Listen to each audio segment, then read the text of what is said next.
Okay, so there's an author who I've only read a couple of his stories, but he seems to have a grasp on this jungle evil business. Okay, his name is Abraham Merritt, and so often his few stories that I've read are labeled as Cthulhu mythos stories.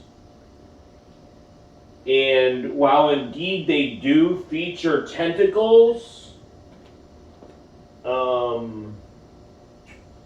that doesn't mean they're outer beings, okay? Two creatures on the third beast, remember the second beast, those are all outer beings. But two creatures on the third beast have tentacles. Okay, we know the third beast is the jungle evil beast. One of them is the Kraken. And another one is Snallygaster. Okay? So tentacles don't always mean outer being. Remember that.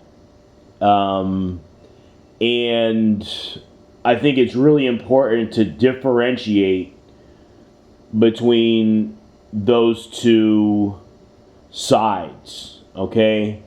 Now, I do think that maybe they work together. I think there's possibly a concerted effort to try to siphon all the power into the jungle and into the depths of the ocean, if that makes any sense.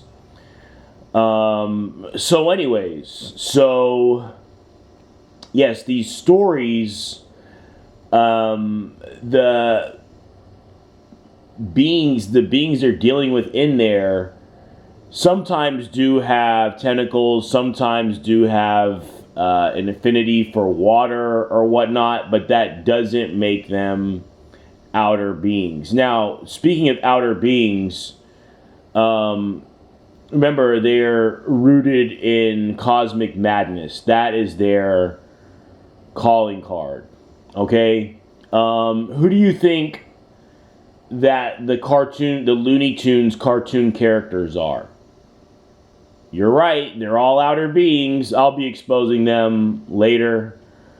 But for now, I just wanted to talk about these stories. One of the stories is Mbois or something. You have to look on my playlist. The Tree Men of Mbois or something. There's this guy, he hunts for big game or whatever. He's a big game hunter. He's hunted tigers in Asia or whatever, and he's in Africa. And this guy who doesn't have any legs is like, "Yo, don't do what you don't go on that trek, on that journey that you were talking about going on, or you're not going to have any legs." Okay? And he ends up, of course, going on the journey and getting attacked by this zombie thing. He shoots it, and it just gets back up, and he puts it in a stranglehold. It doesn't even affect it. Okay? So, yeah, these things, look, this is very important that you understand this, because you're going to encounter this form of evil, just like you're going to encounter the perverse, bizarre outer beings, just like you're going to encounter the seductive, treacherous fallen angels. Okay, you're going to encounter this in your life. You may have somebody in your life who is, an avatar of one of these, very powerful cryptids. It's very possible, okay? And they have their agenda is to destroy civilization. I don't know if they want to just fucking destroy everything, including themselves, like Azathoth, who of course is an outer being.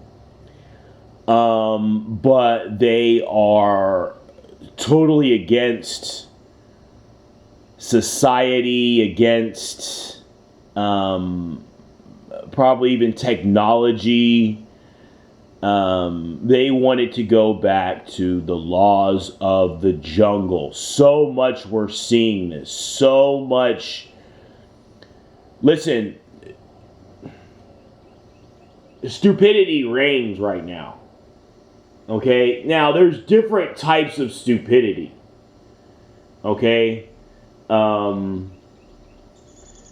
There's this crazy insanity that's stupid. And there's also this primal savagery that's stupid. And they're different. I'm telling y'all, they're different. Please peep this. Check this out. And so many times, when I've been trying to decipher what's going on, it would have really helped if I would have known about this whole jungle evil thing. And how it really plays out like in a story, in a book. There's another book that I've been listening to that I put on the playlist that's very, very good. Actually, the thing is like 3 hours, but there's also 2 other books. 2 other, 3-hour books that go along with it that haven't been uploaded yet. But I just feel like I'm being very enlightened right now. This is very important. That's why I'm kind of just ranting on this video. And this is, from God's perspective, this is how He this is the metaphor He's using for them. Okay, these 3 separate beasts with 7 heads.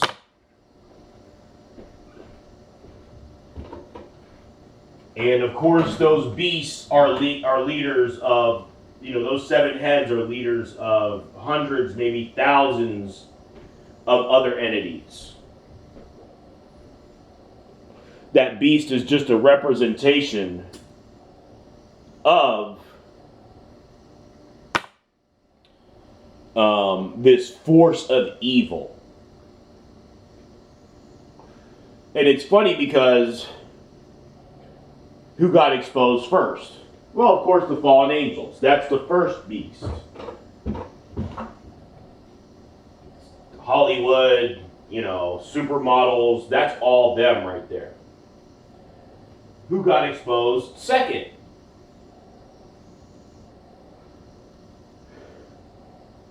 Of course, it was the outer beings. The ones who give the first beast its power in the first place. The dragon. The second beast is actually a dragon. A 7-headed dragon. And the third beast, which the Whore of Babylon rides, of course, is the one we're finally getting around to exposing. Now, I've already exposed them, but I didn't know really their brand of evil. I had kind of an idea about it, but to have these audiobooks dealing with them is very helpful. And another thing that's very helpful is me realizing that just because these things have tentacles doesn't mean you put it in the part of the Cthulhu mythos. I mean, they're going to do that, but and they're similar, but they're also very different.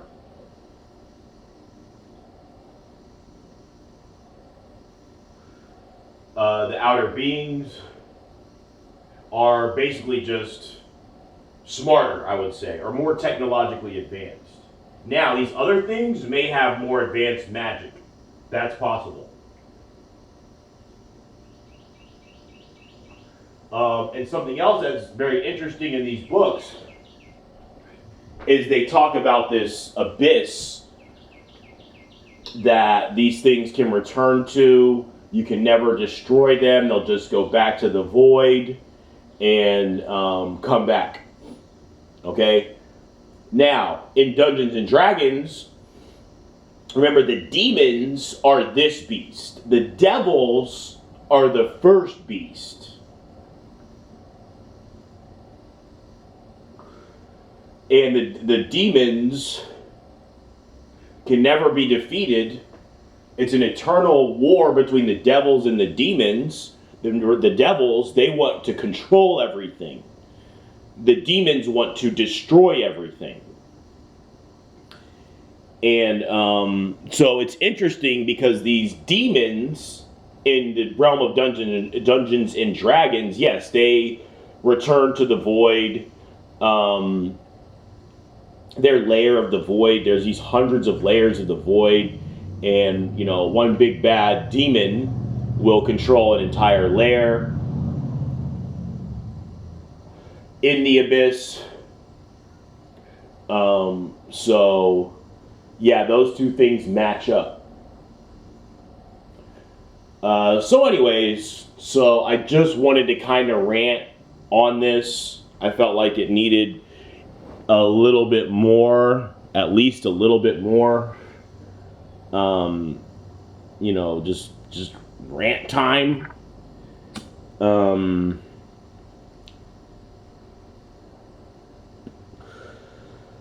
So yeah, so I guess that's pretty much the video. I'll need to expose that. I need to expose basically everything in Revelations, in my own good time. I'm not gonna kill myself to do it at all at this point in the YouTube journey. It's just not. It's really just not worth it.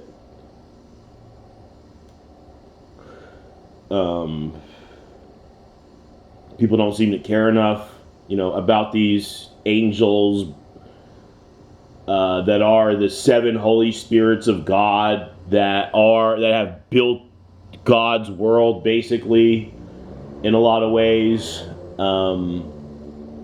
Nobody really cares about these seven angels of apocalypse, blowing their seven horns. So that's fine. So y'all don't care, I don't care, but it will get dealt with in